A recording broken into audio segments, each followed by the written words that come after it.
Welcome to aari gallery. இன்றைக்கி நம்ம வந்து ஒரு ஸ்லீவ் டிசைன் தான் பார்க்க போகிறோம். அதுக்கு முன்னாடி சப்ஸ்கிரைப் பண்ணலைன்னா சப்ஸ்கிரைப் பண்ணிக்கோங்க, பெல் பட்டனும் கிளிக் பண்ணிக்கோங்க. நம்ம பார்க்க போகிற ஸ்லீவ் டிசைன் வந்து இது வந்து அவங்களே டவுன்லோட் பண்ணி நமக்கு கொடுத்தது, ஆன்லைன்லேயே பார்த்துட்டு டவுன்லோட் பண்ணி கொடுத்தது. இதை சேம் நம்ம அப்படியே தான் பண்ண போகிறோம். இந்த சாரியோட கலர் வந்து நல்ல ரெட்டு, ஒரு மெரூன் மாதிரி ரெட், நல்ல ரெட் கலர். பார்க்குறதுக்கு மெரூன் மாதிரி தான் இருக்கும், ஆனால் நல்ல ரெட் கலர். இது நம்ம வந்துட்டு ஃபஸ்ட்டு ஸ்லீவ் லைன்ஸ் போட்டுக்கலாம். நான் வந்து பேக் நெக் வீடியோ போடல அப்படின்னு நினைக்காதீங்க. இந்த ப்ளவுஸோட பேக் நெக்கும் ஸ்லீவோட லைனும் வந்து சேம் தான், அதனால் நான் இதிலேயே போட்டு காட்டலாம் அப்படின்ட்டு தான் எடுத்திருக்கேன். உங்களுக்கு வந்து அந்த ப்ளவுஸோட பிக்சரையும் நான் வந்து கண்டிப்பாக காட்டுறேன். ஃபஸ்ட்டு எப்பவும் போல் வந்துட்டு நம்ம கோல்டு கலர் ஜரியில் வந்துட்டு ஒரு 2-3 லைன் போட்டுக்கலாம். தேவைன்னா 3 லைன். இப்போ ஃபுல்லாக போட்டு முடிச்சாச்சு. அதுக்கப்புறம் வந்துட்டு பீடு, இதுக்கு வந்துட்டு நான் மெஹந்தி கலர் பீடு எடுத்திருக்கேன். ஏன்னா அதில் வந்துட்டு ஃபுல்லாக அந்த பிக்சரில் வந்து எப்படி கொடுத்தாங்களோ அதை அப்படியே டேட்டுவாக பண்ண போகிறோம். ஸோ அதில் கொடுத்ததை தான் இங்கே நான் ஃபாலோ பண்ணியிருக்கேன். எப்பவும் போல் 2 பீடாக வச்சுட்டு நீடில் வந்து 90 டிகிரியில் வச்சு பீடை அட்டாச் பண்ணிக்கலாம். ஃபுல்லாக அட்டாச் பண்ணிவிட்டு காட்டுறேன். ஃபுல்லாக அட்டாச் பண்ணியாச்சு. நெக்ஸ்ட்டு வந்துட்டு ஜர்தோசி. நான் ஆல்ரெடி சொன்ன மாதிரி இது ஆல்ரெடி அவங்க என்ன டிசைன் கொடுத்தாங்களோ அதுதான். இப்போ ஜர்தோசியில் வந்துட்டு நம்ம எம்போசிங்க்கு கொடுத்துக்கிறோம். ஏன்னா நம்ம பீடில் வந்து ஃபில்லிங் பண்ண போகிறோம். சேம் நம்ம அந்த சுகர் பீடு இருக்கு இல்லையா, அதுதான். எப்பவும் போல் ஜர்தோசியில் எம்போசிங் கொடுத்துட்டு அதுக்கப்புறமா தான் ஃபில்லிங் பண்ணுவோம். ஏன்னா பீடுக்கு வந்துட்டு ஜர்தோசி தான் எம்போசிங் கொடுக்கணும். நெக்ஸ்ட் வந்து ஃபுல்லாக கொடுத்து முடிச்சாச்சு. இப்போ வந்து நான் மெஹந்தி கலர் பீடு வந்து லைன் கொடுத்துருக்கேன் இல்லையா, ஸோ கோல்டு கலரில் வந்துட்டு ஃபுல்லாக ஃபில்லிங் பண்ண போகிறேன். நம்ம பீட் ஃபில்லிங் நிறைய பார்த்துருப்போம். ஃபஸ்ட்டு 2 வச்சுட்டு கிராஸ் கரெக்டாக கொண்டு வந்தோம் அப்படின்னா உங்களுக்கு அடுத்தடுத்து அந்த எட்ஜ் வர வரைக்கும் தான் உங்களுக்கு அது கணக்கு. அதுக்கப்புறம் வந்து பீடோட கணக்கு தான். 4 பீடு அப்படின்னா 4 பீடு கண்டினியூஸாக வைப்போம், இல்லை 5 இந்த மாதிரி மாற்றி மாற்றி வைப்போம். இப்போ நான் 4 பீடு வச்சுருக்கேன் அப்படின்னா இந்த 4 பீடே கடைசி வரைக்கும் நம்மளுக்கு கண்டினியூவாக வரும். ஸோ அதில் கன்ஃபியூஸ் ஆகிக்க வேண்டியதே இல்லை. நம்மளுக்கு த்ரெட் ஃபில்லிங்கை விட நம்மளுக்கு பீட் ஃபில்லிங், ஜர்தோசி ஃபில்லிங் வந்து ரொம்ப ரொம்ப ஈஸி. ஏன்னா நம்மளுக்கு வந்துட்டு அது கோணையாவோ இல்லை மாதிரியோ போகவே போகாது. ஸோ ஃபுல்லாக இந்த லைன் ஃபுல்லாகவே ஃபஸ்ட்டு வந்துட்டு பீட் ஃபில்லிங் முடிச்சு கண்டினியூவாக வந்துட்டு நம்ம மறுபடியும் ஒரு சுகர் பீட் லைன்ஸ் வச்சுக்கலாம். அதாவது மெஹந்தி கலர் சுகர் பீட் இருக்கு இல்லையா, அதில் ஒரு லைன் வச்சுக்கலாம்.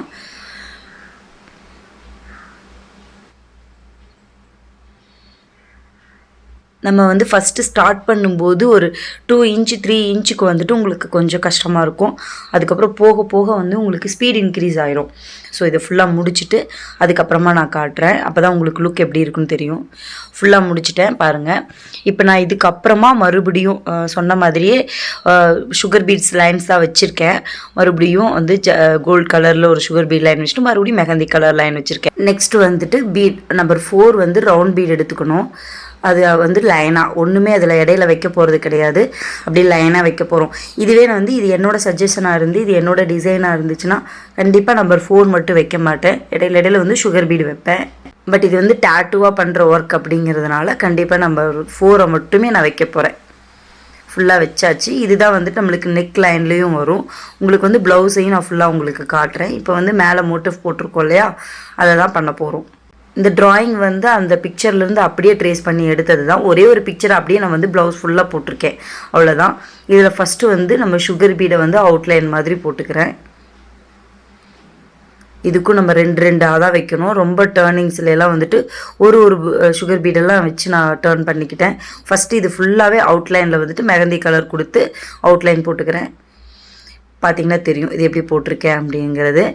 சேம் வந்து அதில் இருக்கிற மாதிரி தான் நம்ம போட்டிருக்கோம். இப்போ வந்து இதில் ஒரு சுகர் பீடு நம்பர் 3 இப்படி எடுத்திருக்கேன். அதாவது ஒரு சுகர் பீடு, ஒரு ரவுண்ட் பீடு, அந்த மாதிரி. இப்போ இது என்ன பண்ண போகிறோம் அப்படின்னா, இப்போ நம்ம அவுட்லைன் போட்டிருக்கிற இந்த மோட்டிவ் ஃபுல்லாகவே இந்த ரவுண்ட் பீடையும் இந்த சுகர் பீடையும் மாற்றி மாற்றி வைக்க போகிறோம். அதுக்கு தான் நம்ம வந்து ஃபஸ்ட்டு ஸ்டார்டிங்லேருந்தே அந்த மாதிரி நீடில் எடுத்து வச்சுருக்கோம்.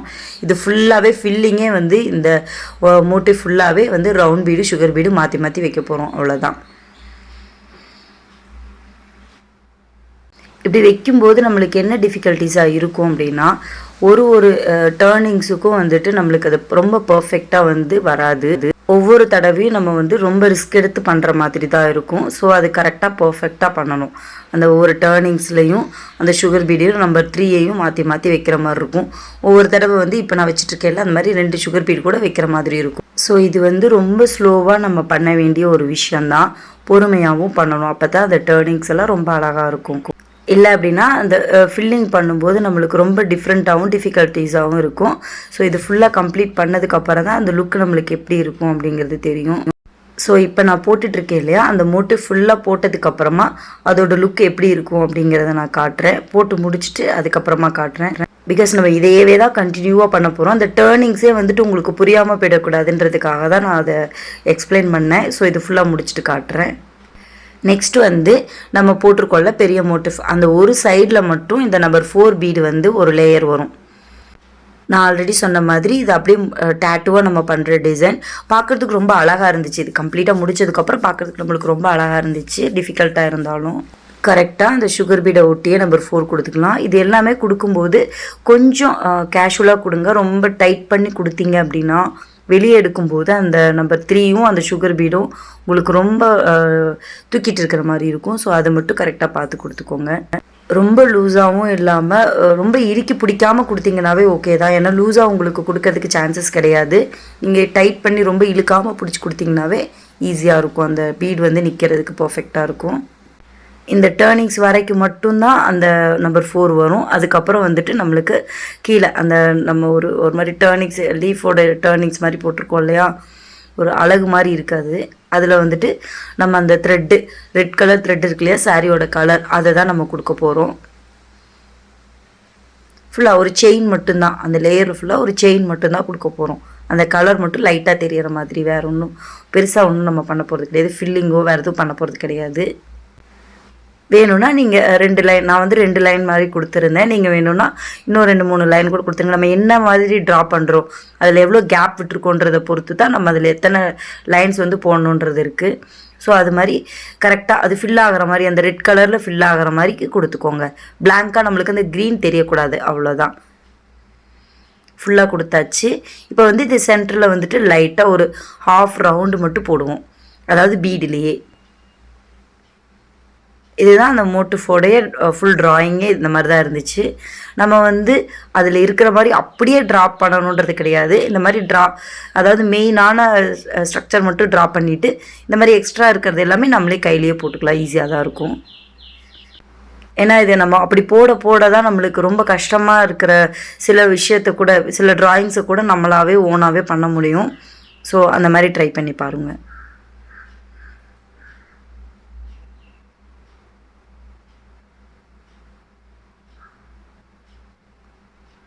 இதில் இன்னொரு டிஃபிகல்ட்டிஸ் என்னென்னா, இப்போ நான் பண்ணிகிட்ருக்கேன்ல, இந்த ட்ராயிங் எல்லாமே இப்படி பண்ணுறது மூலமாக நமக்கு என்ன ஆகும்னா கொஞ்சம் லேட் ஆகும். அதான் எனக்கு இவ்வளோ லேட் ஆகுது. ஸோ அதனால தான் நான் உங்களுக்கு அதை மெதுவாக காட்டிகிட்ருக்கேன். ஸோ அது அந்த ஒரு ஹாஃப் ரவுண்ட் தான் போடுறேன். ஸோ அந்த ஹாஃப் ரவுண்டே உங்களுக்கு எவ்வளோ லேட் ஆகுது பாருங்கள். ஃபுல்லாக போட்டு முடிச்சாச்சு. இதுதான் அதோடய ஸ்ட்ரக்சர். இப்போ வந்து இந்த மோட்டிஃபை வந்து ஸ்லீவ் ஃபுல்லாக போட்டு முடிச்சுட்டு உங்களுக்கு காட்டுறேன். ஓவராலாக இதுதான் லுக். நம்ம லைனாக போட்டிருந்தோம்ல, அதுல எல்லாம் வந்து 2 லைன் வந்து ஜரியில் போட்டிருக்கேன். அப்போ தான் பார்க்குறதுக்கு அழகாக இருக்கும். அந்த லைன் வந்து நான் ட்ரேசிங்காக மட்டும் போடல, இந்த மாதிரி ஜரியில் வந்துட்டு லைன்ஸ் போடுறதுக்காகவும் தான் நான் போட்டிருந்தேன். ஸோ இந்த கேப் வந்து கரெக்டாக பர்ஃபெக்டாக நான் மெஷர் பண்ணிக்கணும். அப்போ தான் நம்மளுக்கு வந்து எவ்வளோ தூரம் வந்துட்டு நம்ம ப்ளவுஸில் வந்துட்டு சின்னதாக பண்ணுறதெல்லாம் தெரியாது. இந்த மாதிரி கேப் விடுறதுல தப்பு பண்ணோன்னா நல்லாவே தெரியும். இப்போ வந்து இது 2 லைன் போட்டிருக்கேன். ஸோ அதனால் நல்லா திக்காக தெரியுது. நம்ம வந்து 3 லைன் போட்டால் ரொம்ப ப்ராடாக தெரியும். இதே 1 லைன் போட்டால் ரொம்ப தின்னாக தெரியும். நான் இந்த மோட்டிஃபை வந்துட்டு என்ன பிளான் பண்ணேன்னா, ஒரு 3 லைனில் வந்துட்டு சென்டரில் ஒரு லைன் போகணும், சைடில் 2 லைன் இருக்கணும், அந்த மாதிரி பிளான் பண்ணி பண்ணேன். ஸோ அது ரொம்ப பர்ஃபெக்டாகவே வந்திருக்கு. நெக்ஸ்ட்டு வந்து நம்ம இன்னொரு வேலை பார்க்க போகிறோம். அந்த லைன்ஸ் போட்டிருக்கோம் இல்லையா, அதில் வந்துட்டு நம்ம வந்து மோட்டிவ் மாதிரி கொடுக்க போகிறோம். ஆல்ரெடி சொன்ன மாதிரி இது டேட்டுவாக பண்ணுறதுனால அதில் இருக்கிறத தான் நான் பண்ணுறேன். ஸோ ரொம்ப டிஃப்ரெண்ட்டாக நான் யோசிச்சு எதுவும் இதில் பண்ணவே கிடையாது. இப்போ வந்து நம்பர் 4 3 ஒரு சுகர் பீடு, அப்புறம் நம்பர் 4 அப்படி எடுத்திருக்கேன். ஸோ இதில் வந்து என்ன பண்ணுறோம் அப்படிங்கிறத பாருங்கள். இப்போ ஜரியிலேருந்து எடுத்துக்கிறேன் நீடியில், மறுபடியும் அதிலேருந்து இன்னொரு நம்பர் 4 எடுத்துட்டு இப்போது இது சென்டருக்கு போயிட்டு மறுபடியும் நம்பர் 4ம் சுகர் பீடும் வைக்க போகிறேன். ஸோ இந்த மாதிரி தான் ஃபுல்லாக மோட்டிவ் ஃபுல்லாகவே கொடுக்க போகிறேன். ஸோ இது பார்க்குறதுக்கு லைனுக்கு இடையில இருக்க மாதிரி இருக்கும். நீங்கள் நினைக்கலாம் இந்த மோட்டிஃபை போட்டுட்டு அந்த லைன் அதுக்கப்புறம் போட்டுருக்கலாமே அப்படின்னு நினைக்கலாம். அப்படி போட்டிங்க அப்படின்னா கண்டிப்பாக உங்களுக்கு தான் டைம் வேஸ்ட் ஆகும். ஏன்னா மேலே அந்த மோட்டிவ் வரைக்கும் வந்துட்டு நீங்கள் ஜரி போட்டுட்டு திரும்ப வந்து அதை கட் பண்ணிவிட்டு எண்டை நாட் போட்டு மறுபடியும் போடணும். ஸோ அது உங்களுக்கு தான் ரிஸ்க்கு. ஸோ இதுதான் வந்து ஈஸி மெத்தட். இந்த மாதிரி பண்ணிக்கோங்க, அப்போ தான் உங்களுக்கு நல்லாவும் இருக்கும். இந்த ஜரி மேலே போடுறதுனால உங்களுக்கு எந்த கஷ்டமும் இருக்காது. ஸோ ஈஸியாக தான் இருக்கும். ஸோ பயப்படாமல் நீங்கள் அந்த ஜரி மேலேயே போட்டுக்கலாம். இதுதான் உங்களுக்கு வந்து ஈஸியாகவும் இருக்கும்.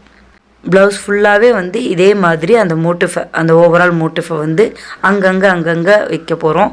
ஸோ ரொம்ப கசகசன்னு இல்லாமல், ரொம்ப ரேராக இல்லாமல், ரொம்ப பக்கத்தில் அந்த மோட்டிஃபுக்கு பக்கத்தில், இல்லை அந்த இடத்துல பிளாங்காக தெரியுற மாதிரி தான் அதுக்கு பக்கத்தில் இந்த மாதிரி கொடுத்துட்டு முடிச்சுட்டு அப்புறமா உங்களுக்கு காட்டுறேன்.